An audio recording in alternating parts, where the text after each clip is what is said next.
There's a couple of things I have to ask you about. The filibuster rules and the Albany Times-Union tonight has new reporting on Governor Cuomo. I want to get your reaction to that. Please stay with us. We're going to be right back with Majority Leader Chuck Schumer. A little eye roll. You catch it right there, Senate Majority Leader Chuck Schumer rolling those eyes when Lawrence O'Donnell from MSNBC mentions that 6 sexual harassment allegation against the New York governor. Well, Schumer went on to say that the allegations are very serious and troubling and that he trusts New York Attorney General Letitia James to turn over every single stone, his words, in her investigation. But if you read this new New York Times op-ed about Chuck Schumer, a nice glowing profile, you might get the feeling that he is the most compassionate, harmless man on earth. Here's a quote from the article. He once cried so hard at the movie Free Willy that his daughters left the theater out of embarrassment. He can also be a bit of a ham. His staff has imposed some rules on him when appearing in public. No singing, no dancing, and no hats, which is actually a pretty good rule for any politician. No hats. Well, joining us now to talk more about New York and Chuck Schumer and Andrew Cuomo is Howie Carr, host of the Howie Carr Show. He's also the author of What Really Happened, How Donald Trump Saved America from Hillary Clinton. Howie, great to see you as always. Thank you, John. You know, one thing about Schumer, though, he appears to be the last Democrat in New York of his generation who hasn't been embroiled in some really appalling sex scandals. You know, Elliot Spitzer, the former governor, with the prostitutes, Carlos Danger, a.k.a. Anthony Weiner, with the sexting to the underage girl, Schneiderman, the Attorney General, calling his girlfriend a brown slave, and Patterson, who took over for Spitzer, you know, with his married girlfriend. I mean, you know, and now Cuomo, of course. Schumer somehow has avoided any of these scandals. Maybe he was too busy crying.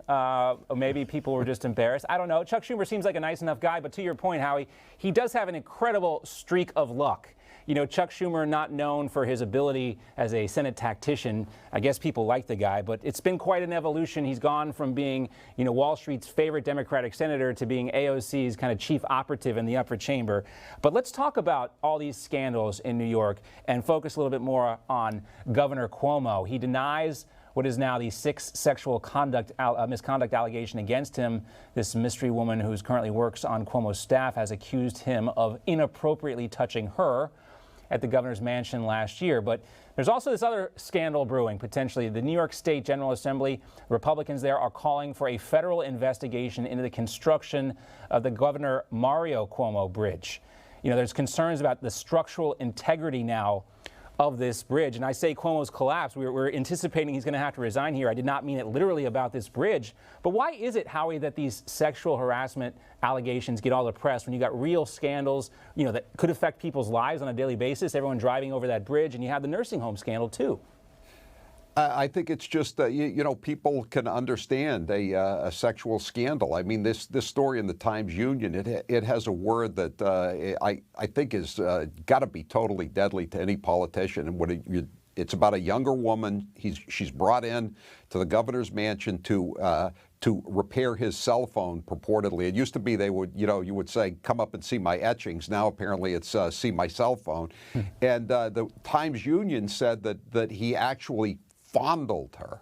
That is just such a radioactive word, fondled. But people understand that. You know, they have daughters, or they know women that this has happened to.